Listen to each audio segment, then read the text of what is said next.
Back to Fire Princess Reviews. I'm Fire Princess Lily here to tell you about comics, cartoons, and other awesome nerd things. So, today, as mentioned in a couple previous videos, we're actually going to be talking about an anime title. I know, I've been talking a lot about anime recently, but, you know, hold on to your hats, because here we go.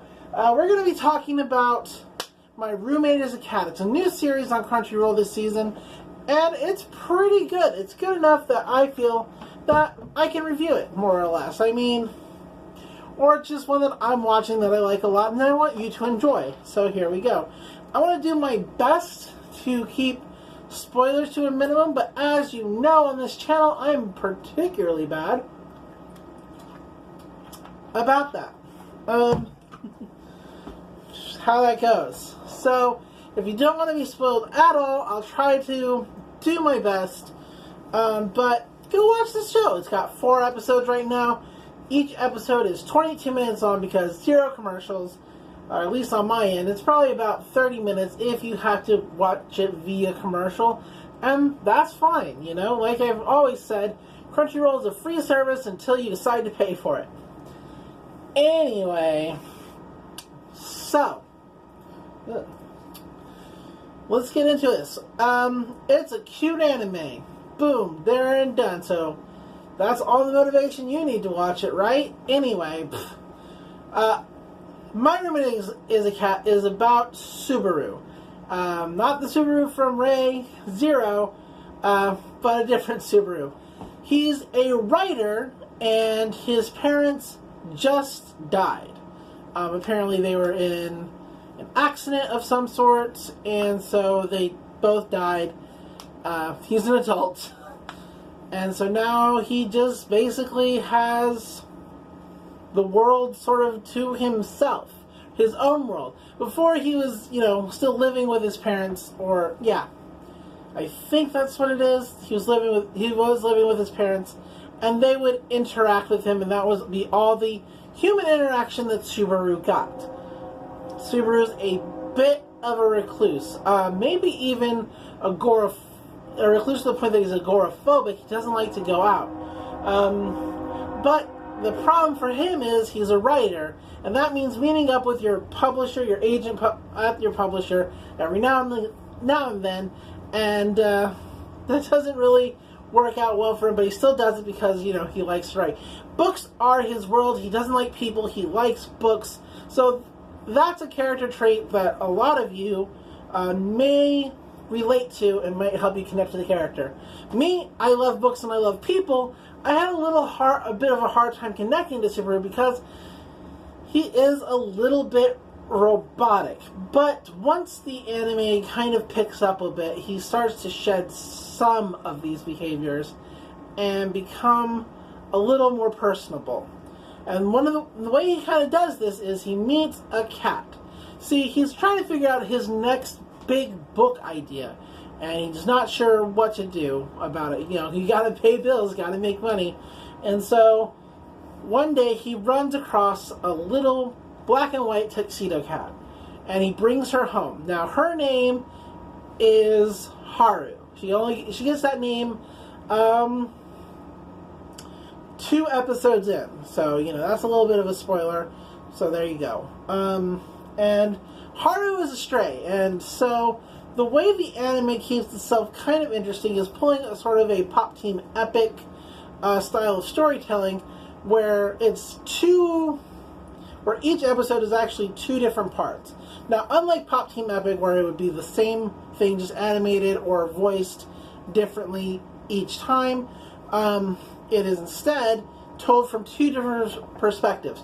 The first one being Subaru, who actually dominates most of every episode, and then the second part is Haru's perspective of the same situation, what went on, what happened. And generally it's about half and half, but they do sometimes devote more time to Subaru's side than to Haru's side, depending on what happens, such as Subaru goes to the cat store to pick up more cat food because he forgot to pick it up, and Haru's hungry. And so online services won't get him the food until 2 days later, and he really needs it now. So he has to go to the pet store. So we don't actually see Haru's interpretation of Subaru going to the pet store, because Haru doesn't go with him.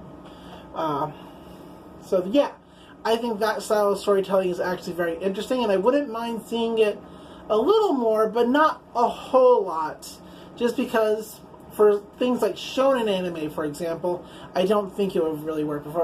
But for these sorts of slice of life comedies, because it does have funny moments in and throughout it, especially when you're looking at things through Haru's perspective, or at least in my opinion. So, yeah, I think it's a good style of storytelling for this sort of medium, but not necessarily every aspect of that medium. So I don't think all of anime could do it. But it works well, especially if you're somebody who's ever wondered, maybe what's on your cat's mind when crazy things are going on. So yeah, Haru herself was a stray, still has a little bit of that stray mentality. When she first shows up or is brought into Subaru's place, she thinks he's just kind of getting her out of a little bit of a bad spot. And once she repays her debt by offering some of the food that he's already laid out for her, she can say, yep, I paid it back to you, we're cool, I'm out. It's, of course, not what happens. And as you watch the episodes, you start to watch Haru and Subaru get sort of closer together. As mentioned, Subaru is a bit robotic, and he doesn't quite understand why the cat does what it does, because his idea for his novel, as mentioned a little earlier, is that he finds this cat and he feels like this great murderous intent off the cat, which is just Haru actually being protective of her surroundings because she's a stray. So he gets the idea about a book about an assassin cat, a cat who gets in close and kills their prey, even though they're a cat. So it's kind of an interesting concept, and you do see a little bit of his thinkings about the book in the anime, not a whole lot. But one good thing about owning the cat or having the cat is it also sort of forces Subaru to be around other people for, whatever reason, such as taking Haru to the vet. Or his publisher now wants to come over all the time instead of making him go outside of his house in order to play with the cat because his publisher really loves cats. And it makes Subaru kind of reevaluate how he handles, talks, and deals with people, and kind of moves him more forward on his path. There's a little bit of a character arc, even if it is just step by step by step. And it's all in handling or getting used to Haru, because cats are very much like people in the sense that, well, animals in general are kind of like people in the sense that each one is different, and our interactions with them kind of help us interact with other beings, more or less. We can't always just walk up to somebody, pet them, and tell them, hey, who's a good girl? But we can maybe gain some insight into how we behave around others through how we behave around our animals. And that's it. Like I said, there's only 4 episodes. We're going to move this into a rotation where I actually review each and every episode. Hopefully I didn't spoil too much. I would say that anybody could watch this. Maybe not everybody will appreciate it because if you don't like slice of life stories, obviously not for you. But there's a group of people in the world who are like, I hate cats. And on the one hand, I understand that you can't necessarily like every animal. For me, I don't particularly care for snakes or spiders. But that doesn't mean that I don't see value in their existence.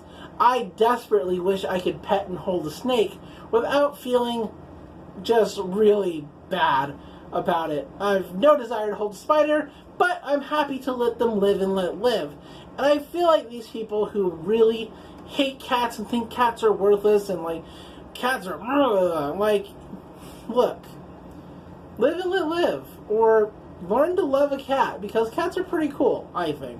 I just like animals. And that's really my message here. That's the end of this review. Like I said, I did my best not to spoil a lot. It's a cute anime, made me cry once, so go watch it. 3rd episode made me cry, in case you were wondering. And that's it. What are we going to talk about next time? Well, of course, we're going to be talking about our episode reviews in, the next couple of videos as they come out. And then we're going to get a little bit back to comics by talking about some LGBT manga that has come out in America kind of recently. My thoughts and my opinions, which one's better, which one's worse, that sort of thing. And we're just going to focus on 2, so it'll be a little bit more of an in-depth review of those 2 titles, and that'll be the next video. After that, we'll see how it goes. I still need to review X-Men Red. I haven't done that yet, and I apologize for that if you're waiting for it. It's good. And yeah, but until next time, I'm Fire Princess Lily. Enjoy cartoons, enjoy comics. I said it reverse, happens all the time. I'll see you next time. Bye!